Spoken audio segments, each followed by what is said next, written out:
Kung ikaw ay nagagalit, manatiling tahimik.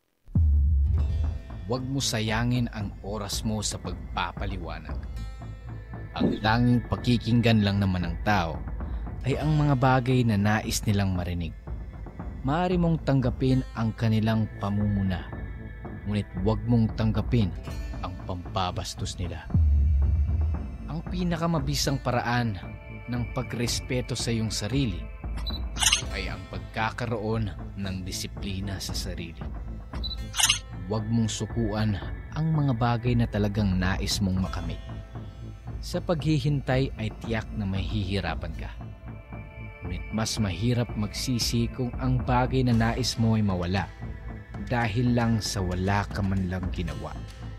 Huwag mong hayaan ang tagumpay na mapunta lang sa isip mo. Huwag mong hayaang pumunta ang pagkabigo sa puso mo. Kung ikaw ang tagabigay, huwag mong kalilimutang may limitasyon ka.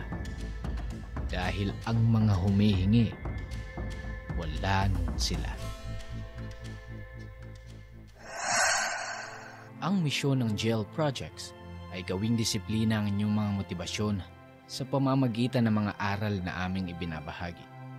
Kaya kung sa amin, ikaw ay nakasubaybay, magbukay. Dahil dito, ikaw ay matututo tungkol sa mga aral ng buhay.